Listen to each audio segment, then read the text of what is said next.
Hello नमस्कार बच्चों, कैसे हैं आप सब। उम्मीद करते हैं खुश होंगे। और जैसा कि पता होगा, कॉन्सेप्ट ऑफ फिजिक्स मैं आप लोगों के लिए डेली यूट्यूब पर वीडियो लेके आ रहा हूं। कल हमने क्लास 12 का सिलेबस समझा था और आज हम लोग क्लास 12 का सिलेबस समझने के बाद क्लासेस स्टार्ट करेंगे। कल सिलेबस में हमने आपको बताया था कि जो सबसे पहला यूनिट जो हमारा है क्लास 12 फिजिक्स में, उसका नाम है इलेक्ट्रोस्टैटिक्स, हिंदी में कहते हैं स्थिर वैद्युतिकी। आज उसका हम लोग लेक्चर नंबर 1 करने वाले हैं। कौन क्लास का? क्लास 12 का। और ये वीडियो जो हमारा है वो हिंदी मीडियम के छात्रों के लिए है। इंग्लिश मीडियम के छात्रों के लिए हम कुछ ही दिन में उनके लिए स्पेशल वीडियो लाएंगे, एकदम स्पेशल इंग्लिश मीडियम, जिसमें J board, CBSE board, SC board को कवर किया जाएगा। और ये जो है हिंदी मीडियम के लिए, इसमें झारखंड और बिहार बोर्ड को स्पेशलिस्ट फोकस करके पढ़ाया जा रहा है। तो चलिए हम लोग ज्यादा बात नहीं करेंगे और अपने सेशन को स्टार्ट करेंगे। हम अपने बारे में कल बहुत कुछ बता चुके हैं। तो वैसे सारे बच्चे जो कल क्लास किए होंगे और नहीं किए हैं तो वो हमारे YouTube चैनल पर जाकर इंट्रोडक्शन वीडियो जरूर देख लें, क्योंकि हमने सबसे मेन बात क्लास 12 की फिजिक्स की वही बता रखी है। क्योंकि बेसिक के बिना अगर आप आगे बढ़ने का प्रयास करेंगे तो आप बार बार गिरेंगे। और चलिए हम थोड़ा सा आपको रिवीजन करा देते हैं जो सबसे इंपॉर्टेंट है। और हमें 2-3 दिन मानिए तो केवल बेसिक ही पढ़ा रहे हैं, फिर हम धीरे धीरे सिलेबस कंप्लीट करेंगे और कब पूरा यूनिट और धीरे धीरे कब पूरा फिजिक्स खत्म कर देंगे आपको पता भी नहीं चलेगा। सबसे इजी वे, सबसे स्मार्ट वे में पढ़ाते हैं। ऑफलाइन में कई साल सेवा देते आए हुए हैं, अब ऑनलाइन में भी दे रहे हैं। आप यहां से समझ पाएंगे हमारे पढ़ाने के तरीकों को। और अभी तक जो ऑफलाइन क्लास ज्वाइन करना चाहते हैं जल्दी आके ज्वाइन कर लें, क्योंकि YouTube पर बहुत ऐसे बातें होते हैं जो नहीं बोल पाते हैं और ऑफलाइन में जो पढ़ते हैं वो जानते हैं मेरा पढ़ाने का तरीका कितना देसी स्टाइल है। तो चलिए मेरे प्यारे बच्चों, ज्यादा गप नहीं करेंगे और स्टार्ट करते हैं। देखिए कल हम लोग इंट्रोडक्शन में एक चीज बताए थे जिसका नाम याद होगा आप लोग को, आवेश। क्या बाबू? आवेश। हमने बोला था क्लास 12 पढ़ना है तो इसके बिना आप नहीं पढ़ सकते, इसके बिना आप रह ही नहीं सकते। आवेश को आपको जानना ही पड़ेगा। और हमने कल इसके बारे में एक बेसिक बात बताया था कि आवेश जो है वो 3 अवस्था में पाया जाएगा। कितने अवस्था में पाए जाएंगे? 3 अवस्था में। सबसे पहला होगा विराम अवस्था। विराम अवस्था। और हमने समझाया था आप लोगों को कि विराम अवस्था में ये जो उत्पन्न करता है, ये मतलब कौन? आवेश। उसका नाम है विद्युत क्षेत्र। क्या उत्पन्न करेगा बाबू? विद्युत क्षेत्र। इंग्लिश में सुनिएगा तो थोड़ा इंग्लिश भी याद रखिए। इंग्लिश में कहते हैं इलेक्ट्रिक फील्ड। आवेश को इंग्लिश में कहते हैं बाबू चार्ज। क्या कहते हैं? चार्ज। और दूसरी अवस्था जो है वो है गतिशील अवस्था। कौन अवस्था बाबू?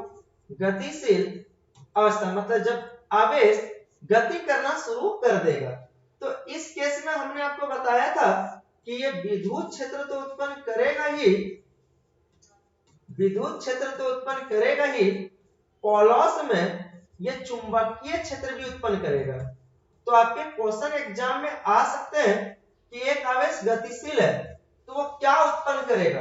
विद्युत क्षेत्र, चुंबकीय क्षेत्र, दोनों, नॉन ऑफ दिस। तो आप आंसर मारेंगे विद्युत क्षेत्र और चुंबकीय क्षेत्र दोनों। लेकिन आजकल थोड़ा सा इसको मॉडरेट करके एक साथ बोल देता है विद्युत चुंबकीय, विद्युत चुंबकीय क्षेत्र। तो मेरे प्यारे बच्चे समझिए, अगर आवेश स्थिर अवस्था या विराम अवस्था में है, आप स्थिर अवस्था भी बोल सकते हैं। अगर आवेश स्थिर अवस्था या विराम अवस्था में है तो वो उत्पन्न करेगा विद्युत क्षेत्र, इलेक्ट्रिक फील्ड। अगर गतिशील अवस्था में है तो वो उत्पन्न करेगा विद्युत क्षेत्र प्लस चुंबकीय क्षेत्र। दोनों को मिला के बोल सकते हैं विद्युत चुंबकीय क्षेत्र। इंग्लिश में बोल सकते हैं इलेक्ट्रोमैग्नेटिक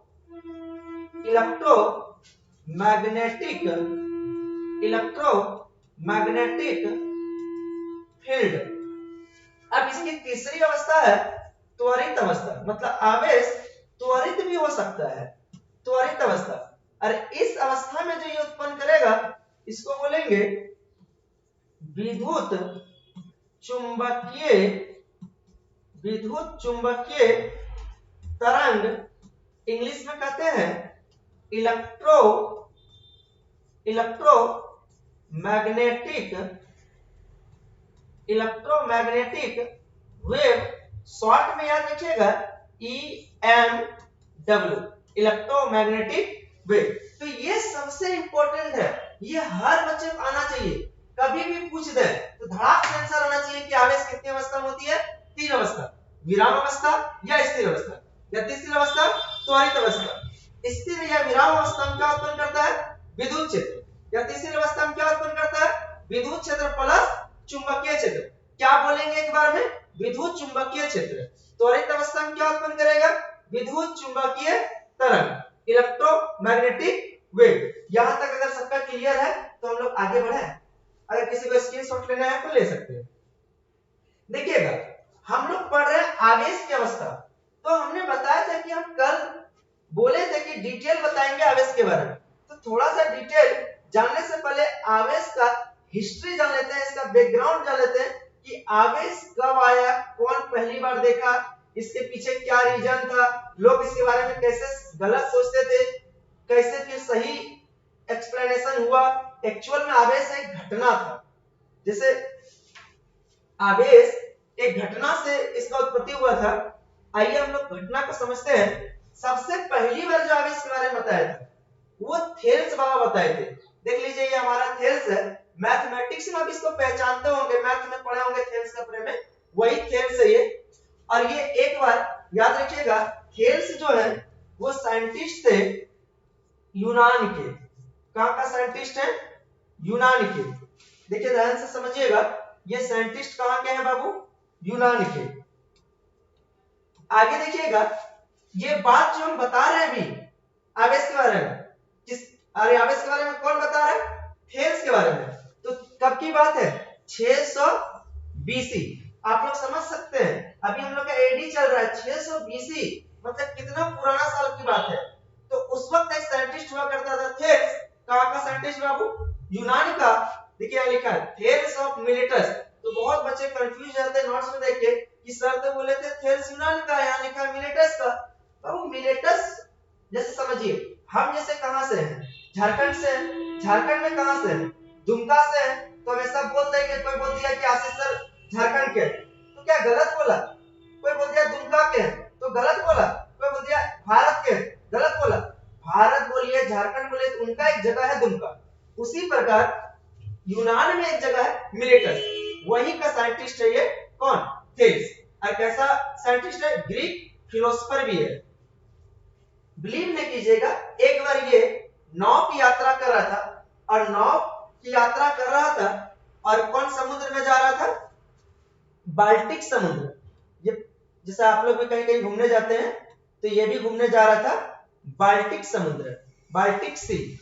बाल्टिक सी में इसको ये पत्थर मिला जो पीले रंग का था, और ये इसको याद रखिएगा, इसका नाम है एम्बर, हिंदी में कहते हैं अंबर।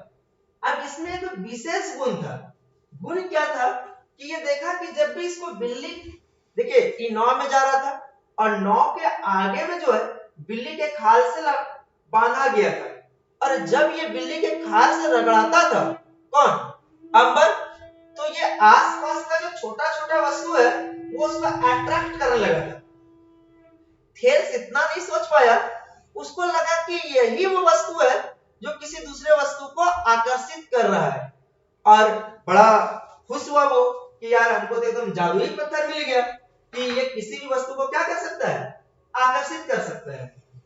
और चूंकि इसको हम लोग क्या बोलते हैं, अंबर, या हिंदी में अंबर बोलते हैं, लेकिन ये थेल्स इसको अंबर नहीं बोला था, इसको इलेक्ट्रॉन बोला था। क्यों, क्योंकि थेल्स यूनान का साइंटिस्ट था और यूनान में इसको इलेक्ट्रॉन बोला जाता है।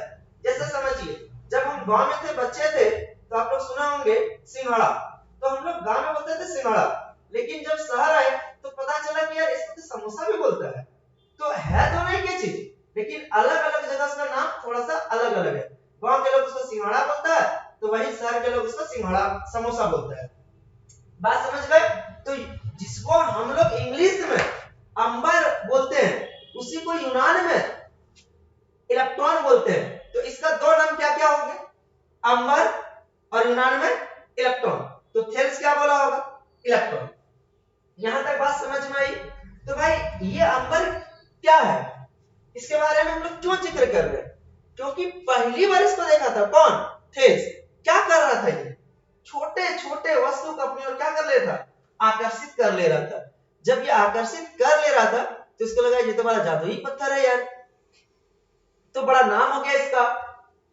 थेल्स ऐसे भी बढ़िया साइंटिस्ट था, तो बड़ा नाम हो गया, इज्जत मिल गया, थोड़ा वैल्यू बढ़ गया, छप गया फोटो अखबार में, और सब लोग लगने लगा कि यही पत्थर है। मतलब कि कौन? पत्थर का नाम बोले भाई, इलेक्ट्रॉन। यही इलेक्ट्रॉन है, यही एम्बर है जो किसी दूसरे वस्तु को आकर्षित कर सकता है। देखिए यहाँ पे हम लिख दिए हैं कि अंबर को, जरा समझिएगा, अंबर को बिल्ली की खाल, या बिल्ली की खाल नहीं है तो बच बाबू उन्हीं से रगड़ने पर उनके गलत हो गया, टाइपिंग मिस्टेक हो गया, उनमें कागज के छोटे छोटे टुकड़ों या छोटे छोटे तिनकों आदि को आकर्षित करने का गुण आ जाता है। तो अभी तक हमने जो सीखा, किसका अनुसार? थेल्स का अनुसार। थेल्स का क्या कहना था कि दुनिया में एक वस्तु है कौन? अंबर, जो किसी दूसरे वस्तु को क्या कर सकता है? आकर्षित कर सकता है। लेकिन ये आकर्षित तब करेगा जब अंबर को हम बिल्ली की खाल या ऊनी वस्त्र में रगड़ेंगे। ये बात था थेल्स का कहना। लेकिन थेल्स का क्या कहना था कि यही सबसे इंपॉर्टेंट बात है, इसका कहानी का सबसे इंपॉर्टेंट बात समझिए। मेन बात, अंबर का कहना था दुनिया में केवल एक ही वस्तु है कौन? सॉरी थेल्स का कहना था दुनिया में एक ही वस्तु है अंबर, जो किसी दूसरे छोटे छोटे वस्तु को आकर्षित कर सकती है। और इसी अंबर को वो अंबर नहीं इलेक्ट्रॉन बोलता था, क्योंकि वो साइंटिस्ट कहाँ था? यूनान का। तो ये बात समझ में आ गई। तो भाई बहुत दिन तक ये बात सत्य भी हुआ, लेकिन ये पूरा सत्य नहीं था, ये बेचारा के जीवन का एक घटना था और ये गलत समझ लिया था। बाद में इसको सही साबित किया। याद रखिएगा, देखिए एक साइंटिस्ट है यहाँ, डॉक्टर गिलबर्ट।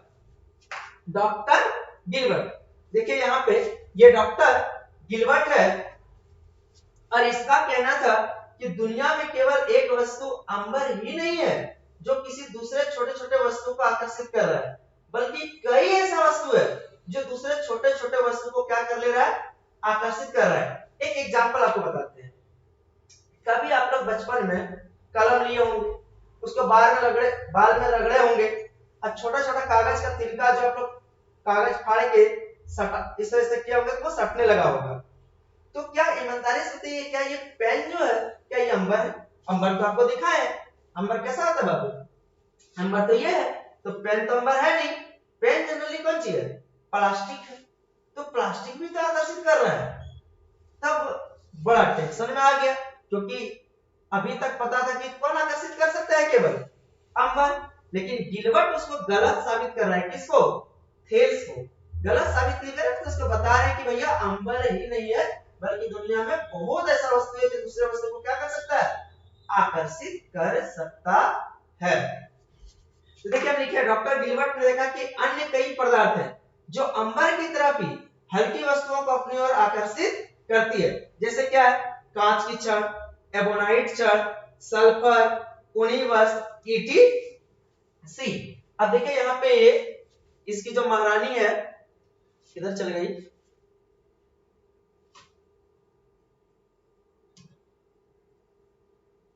ध्यान से देखिएगा कि ये जो हमारे गिलबर्ट साहब हैं, देखिए यहाँ पे नीचे को कागज में तिनका है और ये एबोनाइट छड़ लिए हैं, और देखिए ये धीरे धीरे इसमें लटक रहे हैं, जबकि ना तो ये अंबर है फिर भी इसमें आकर्षित हो जा रहे हैं। इसका मतलब दुनिया में लोग ये समझ गए कि भैया अंबर जो बाल्टिक सी में मिलता है केवल वही आकर्षित नहीं कर सकता है, बल्कि बहुत ऐसे वस्तु है जो किसी दूसरे वस्तु को आकर्षित कर सकते हैं। कुछ एग्जांपल देख लीजिए, जैसे कांच की छड़, एगोनाइट छड़, सल्फर, उड़ी वस्त्र आदि। और आप लोग प्रैक्टिकल जीवन में देखे हैं कि कलम को जब हम बाल से रगड़ते हैं तो वो छोटा छोटा चीज को आकर्षित करने लगता है। या दूसरा समझिएगा, ठंडी का दिन चल रहा है अभी, अगर आप ऊनी वस्त्र पहन के लंबे समय तक प्लास्टिक के चेयर में बैठ जाइए और जब आप उठेंगे तो चट चट चट चट का आवाज आएगा। तो ये सब भी जो है क्या है, आकर्षण है। और यहाँ ना तो प्लास्टिक अंबर है ना हमारा ऊनी वस्त्र अंबर है, यानी कि ये क्लियर हो गया कि अंबर के अलावा दुनिया में बहुत ऐसे वस्तु हैं जो दूसरे वस्तु को आकर्षित कर सकते हैं। तब बड़ा टेंशन हो गया कि भाई ये आकर्षित कर रहा है तो क्यों कर रहा है। तब जाके वो रीजन बताया था कि आकर्षण तब करेगा जब हम उसको रगड़ेंगे। तो रगड़ेंगे नहीं, हम फिजिक्स की भाषा में उसको कहते हैं घर्षण। रगड़ना को क्या कहते हैं, घर्षण। तो कोई वस्तु किसी दूसरे वस्तु को, छोटी छोटी वस्तु को तभी आकर्षित करेंगे जब हम उसको रगड़ेंगे या घर्षण करेंगे। और रगड़ने से क्या आता है उसमें, तो एक बात याद रखना है, रगड़ने से उस वस्तु में आ जाता है आवेश। क्या आ जाता है, आवेश। जब तक आवेश आएगा नहीं तब तक वो आकर्षण और प्रतिकर्षण नहीं करेगा। एक एग्जांपल समझिए, मान लीजिए ये कलम है और ये छोटा छोटा तिनका हम ले लेंगे। मान लीजिए यहाँ छोटा छोटा तिनका ले लिए, ईमानदारी से देखिए, छोटा छोटा तिनका ले लिया, एक कलम है। तो क्या अभी आप लोग जानते हैं ये आकर्षित नहीं करेगा। क्यों नहीं करेगा, क्योंकि इसमें आवेश नहीं है। लेकिन जैसे बाल में रगड़े, अब इसको अगर हम छोटा छोटा तिनका पास लाएंगे तो धीरे धीरे आकर्षित होने लगेगा, क्योंकि रगड़ने से इस कलम में क्या आ गया, आवेश। और आवेश के कारण ही इसमें आकर्षण का गुण आ गया। यह समझाया डॉक्टर गिलबर्ट। तो देखिए हम लोग क्या पढ़ रहे हैं, डॉक्टर गिलबर्ट। और ये बात देखिए 1500 से 1600 एडी का है। मतलब सोचिए कितना साल तक हम लोग केवल ये समझ रहे थे कि अंबर ही वो वस्तु है जो दूसरे वस्तु को आकर्षित कर सकता है। बाद में क्लियर हुआ नहीं भैया, अंबर नहीं है बल्कि बहुत ऐसा वस्तु है जो दूसरे वस्तु को क्या कर सकता है, आकर्षित कर सकता है। जैसे कांच की छड़, एबोनाइट छड़, सल्फर, उड़ी वस्त्र आदि। यही नहीं, बहुत ऐसा वस्तु है, केवल उसके अंदर होने चाहिए क्या, आवेश। और ये आवेश कई तरीके से आते हैं। अभी फिलहाल जो हम बता रहे हैं वो एक तरीका है घर्षण के कारण, बाद में पढ़ाएंगे प्रेरण के कारण भी आते हैं, संपर्क के कारण आते हैं, आवेश कैसे उत्पन्न करते हैं, इनकी विधियां भी हम लोग बाद में डिटेल में पढ़ेंगे। फिलहाल आप ये जानिए कि आवेश किसी वस्तु में आता है रगड़ने के कारण। रगड़ने मतलब घर्षण के कारण। तो कोई वस्तु किसी छोटे वस्तु को तब आकर्षित करेगा जब उस पर क्या आ जाएगा, आवेश। तो ये बात बताया कौन, हमारा गिलबर्ट साइड। देखिए क्या लिख रहा है कि रगड़ने से वस्तु में आवेश का गुण आ जाता है, इसी गुण के कारण वो हल्की वस्तुओं को आकर्षित करना शुरू कर देती है। तो बताइए मेरे प्यारे बच्चे, एक छोटा सा बात, थेल्स का क्या कहना था। थेल्स का कहना था कि दुनिया में केवल एक ही वस्तु है, अंबर, जो कहां मिलेगा, बाल्टिक समुद्र में। और वही किसी दूसरे छोटे छोटे वस्तुओं को क्या कर सकती है, आकर्षित कर सकती है। मतलब आकर्षण का गुण उसमें है। बाद में एक साइंटिस्ट पैदा हुआ जिसका नाम है डॉक्टर गिलबर्ट, और इन्होंने थेल्स को गलत साबित किया और बोला भैया अंबर ही नहीं है बल्कि दुनिया में ऐसा कई वस्तु है जो दूसरे हल्के वस्तुओं को अपनी ओर आकर्षित करती है। शर्त इतना है कि उसके पास क्या होना चाहिए, आवेश। शर्त इतना है, क्या होना चाहिए, आवेश। अगर हमारे पास भी आवेश होगा तो हम भी किसी दूसरे वस्तु को आकर्षित कर सकते हैं। और याद रखिएगा छोटा सा बात, आवेश कब आता है, रगड़ने से या घर्षण से। बोलिए यहां तक क्लियर हुआ। तो बाबू थेल्स तो बहुत बड़ा साइंटिस्ट था, उसको गलत साबित किया कौन, गिलबर्ट। तो बाबू ये बात जो पूरे देश में सब साइंटिस्ट को पता लग गया, तो लोग गिलबर्ट के बात को कितना सत्य है इस पर अपना राय देने लगे। तो उसी क्रम में एक साइंटिस्ट और पैदा हुआ जिसका नाम है अमेरिका वैज्ञानिक बेंजामिन फ्रैंकलिन। देख सकते हैं ये फोटो उसका है, ये तो गजबे कर दिया। अभी तक थेल्स और गिलबर्ट का कहना था कि आकर्षण का गुण है, ये पगला आके बता दिया कि नहीं, आकर्षण के साथ साथ प्रतिकर्षण भी हो सकता है। आकर्षण के साथ साथ प्रतिकर्षण भी हो सकता है। यानी कि अब दो आदमी, समझिएगा ध्यान से, हमेशा आप सेलेक्ट होंगे ऐसी जरूरी नहीं है, कभी आप रिजेक्ट भी कर कर दिए जा सकते हैं, यानी कि कभी आकर्षण भी हो सकता है और कभी प्रतिकर्षण भी हो सकता है। ये किसका कहना है? बेंजामिन फ्रैंकलिन का। यानी किसने बताया? आवेश दो नेचर का होता है, एक होता है पॉजिटिव और एक होता है नेगेटिव। पॉजिटिव और नेगेटिव आप जानते होंगे, पढ़े भी होंगे कभी ना कभी। आवेश दो प्रकार के, एक धन आवेश और एक ऋण आवेश, एक धन आवेश और एक ऋण आवेश। और आप पढ़े होंगे कि धन धन आवेश मतलब एक जैसा आवेश, एक जैसा आवेश क्या करता है? प्रतिकर्षण। अब विपरीत आवेश जैसे एक प्लस है एक माइनस है तो वहां क्या होगा? आकर्षण। और अगर दोनों प्लस है प्रतिकर्षण, दोनों माइनस है प्रतिकर्षण, एक प्लस एक माइनस है आकर्षण। यानी कि बेंजामिन फ्रैंकलिन ने बताया आवेश दो नेचर के होते हैं, एक प्लस वाला और एक माइनस वाला, एक प्लस वाला और एक माइनस वाला।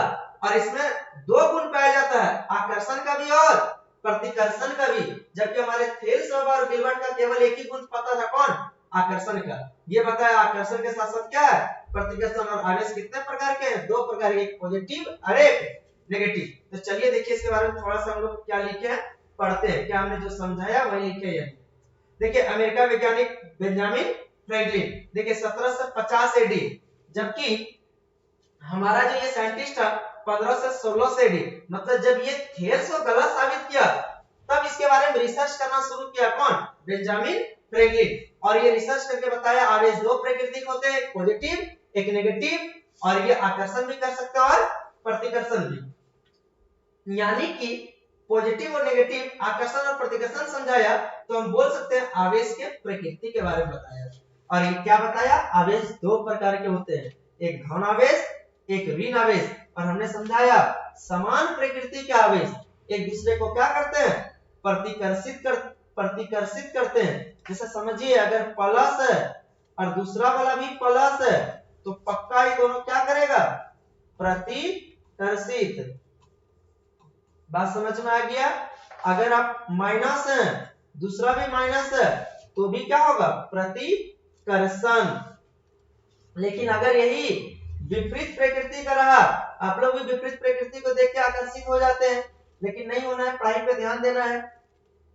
विपरीत प्रकृति का आवेश एक दूसरे को क्या करते हैं? आकर्षित करते हैं। एक प्लस है और दूसरा वाला माइनस है तो यहाँ पे कौन सी हो जाएगा? आकर्षण होगा, आकर्षण। और अगर पहला माइनस है दूसरा प्लस है तो भी तो विपरीत प्रकृति है, तो भी क्या होगा?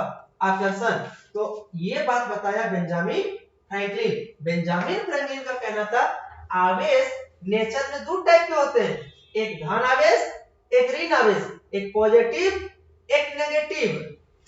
बात समझ में आ गई? और दूसरी बात ये बताया कि अगर सेम नेचर का है, सेम नेचर मतलब एक जैसा, प्लस तो प्लस माइनस तो माइनस, तो वहां प्रतिकर्षण होगा। और विपरीत नेचर का है यानी कि प्लस माइनस या माइनस प्लस है तो वहां आकर्षण होगा। देखिए नोट में लिखे हैं समान प्रकृति के आवेश। समान प्रकृति मतलब क्या? प्लस तो दूसरा भी प्लस और पहला माइनस तो दूसरा भी माइनस। समान प्रकृति का आवेश दूसरे को प्रतिकर्षित करती है, विपरीत प्रकृति का आवेश एक दूसरे को आकर्षित करती है। उम्मीद करें इतना आप समझ गए। आइए हम एक दो इंपॉर्टेंट बात बताते हैं जो सबसे खास अभी तक जो पढ़ा है इसमें से सबसे इंपॉर्टेंट। चलिए एक बार समरी कर लेते हैं। ईमानदारी से बताइए कि सबसे पहले जो कौन साइंटिस्ट था? थेल्स। कौन साइंटिस्ट था बबुआ? थेल्स। याद रखिए इसने क्या देखा था? अंबर। क्या देखा था? अंबर। लेकिन अंबर नहीं बोला था, ये क्या बोला था? ये इलेक्ट्रॉन। क्या बोला था? इलेक्ट्रॉन। इलेक्ट्रॉन कहां बोला? अंबर को ही बोला जाता है। कौन चीज? इलेक्ट्रॉन। कहां में बाबू? यूनान में। और थेल्स वो साइंटिस्ट कहां का था? यूनान का। इसलिए थेल्स इसको क्या बोलता था? इलेक्ट्रॉन। और इसका कहना था थेल्स का कि जो ये एम्बर आकर्षित कर सकता है केवल, और एम्बर ही आकर्षित कर सकता है किसी दूसरे वस्तु को। बाद में एक साइंटिस्ट आया इसको गलत साबित किया, आप लोग जानते होंगे, doctor Gilbert. Doctor Gilbert. Doctor Gilbert बोला भैया बहुत ऐसा वस्तु है जो दूसरे वस्तु को आकर्षित कर सकता है, अंबर होना जरूरी नहीं है, बस उसमें होना चाहिए आवेश। उसके अंदर क्या होना चाहिए? आवेश। और आवेश कैसे आता है? रगड़ने से। क्या करने से? रगड़ने से, यानी कि फिजिक्स की भाषा में घर्षण से। खाली यही तरीका नहीं है, और भी तरीका है, लेकिन अभी फिलहाल हम लोग बेस में यही पढ़ेंगे, बाद में और तरीका बताएंगे। तो डॉक्टर गिलबर्ट का कहना था कि भैया बहुत ऐसा वस्तु है जो दूसरे वस्तु को आकर्षित करता है। जैसे कि आपका कौन सी हो गया? सल्फर, जैसे हो गया प्लास्टिक छड़, जैसे हो गया प्लास्टिक छड़, एबोनाइट छड़, एबोनाइट छड़। बहुत बहुत हम भी कर सकते हैं, आप भी कर सकते हैं। केवल हमारे अंदर क्या होना चाहिए? आवेश। आवेश आता है कैसे? रगड़ने से या घर्षण से। इन दोनों का कहना था केवल आकर्षित करते हैं। बाद में जब गिलबर्ट थेल को गलत साबित किया तो एक साइंटिस्ट अमेरिका का आया जिसका नाम है, आप लोग को पता होगा, बड़ा इंपॉर्टेंट साइंटिस्ट है बाबू, बेंजामिन फ्रैंकलिन। और ये बताया कि देखो भाई, आवेश दो प्रकार का है नेचर में, एक पॉजिटिव और एक नेगेटिव, मतलब धन आयन, धन आवेश और ऋण आवेश।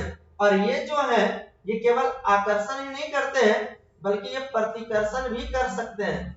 मतलब ये आकर्षण भी कर सकते हैं और क्या कर सकते हैं? प्रतिकर्षण। तो हमने आवेश के बारे में अभी ये सीखा, जो मेन जो डिटेल एक्सप्लेनेशन किया बेंजामिन फ्रैंकलिन। तो हम उधर याद नहीं रखेंगे, आपसे एक सिंपल क्वेश्चन पूछा जाएगा कि पहली बार अंबर की अवधारणा, अंबर को उन्हीं वस्तु में रगड़ने पर वो छोटे छोटे वस्तु को आकर्षित करने लगती है, ये सबसे पहले किसने देखा था? तो क्या मार दीजिएगा? थेल्स। और दूसरा पूछेगा कि आवेश के प्रकृति के बारे में कौन बताया? तो बेंजामिन फ्रैंकलिन। कि दो प्रकृति होते हैं, एक पॉजिटिव एक नेगेटिव। और ये एक बात बताया था कि समान प्रकृति का रहा तो आकर्षण होगा, विपरीत प्रकृति का रहा तो प्रतिकर्षण होगा। देखिए हम यहाँ लिखे हैं, समान प्रकृति का आवेश एक दूसरे को प्रतिकर्षण करते हैं, प्लस प्लस सेम, समान प्रकृति प्रतिकर्षण, माइनस माइनस समान प्रकृति प्रतिकर्षण, प्लस माइनस विपरीत प्रकृति आकर्षण, माइनस प्लस विपरीत प्रकृति आकर्षण। तो देखिए लोग कैसे गलत सोच रहे थे, बाद में गिलबर्ट सही किया और डिटेल बताया बेंजामिन फ्रैंकलिन। तो मेरे प्यारे बच्चे, उम्मीद करते हैं आपको ये हिस्ट्री बैकग्राउंड, हिस्टोरिकल बैकग्राउंड आवेश का समझ में आ गया होगा। एक छोटा चीज और बताते हैं हम, जो बड़ा ही इंपॉर्टेंट होने वाला है। जैसे समझिएगा कि हम लोग किसके बारे में पढ़ रहे थे? आवेश। तो आपका सवाल होना चाहिए कि हमने बोला कि आवेश आएगा किसी वस्तु में तभी उसमें आएगा आकर्षण का गुण या किसका गुण? प्रतिकर्षण का गुण, ये आएगा। और हमने बताया आवेश दो प्रकार के होते हैं, एक पॉजिटिव और एक नेगेटिव।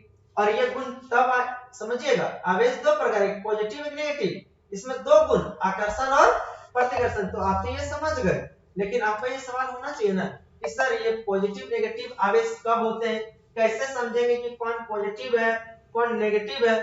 तो हम लोग अगले क्लास में समझेंगे कि कोई वस्तु कब पॉजिटिव होते हैं, कोई वस्तु कब नेगेटिव होते हैं, और रगड़ने से आवेश कैसे आता है। रगड़ेंगे तो ऐसा क्या हुआ उस बॉडी में आवेश लगे, जैसे कलम में भी आवेश लिए रगड़े तो कुछ तो हुआ होगा, आखिर क्या हुआ कि आवेश आ गया, और आवेश आया एक पॉजिटिव हो गया एक नेगेटिव हो गया, कैसे भाई? तो इसको हम लोग अगले वीडियो में देखेंगे कि आवेश कैसे उत्पन्न होता है, कब पॉजिटिव होगा कब नेगेटिव होगा। उम्मीद करते हैं आपको ये सेशन अच्छा लग रहा होगा। अच्छा लग रहा है तो प्लीज लाइक कर दीजिए, शेयर कर दीजिए, सब्सक्राइब कर दीजिए। आप लोगों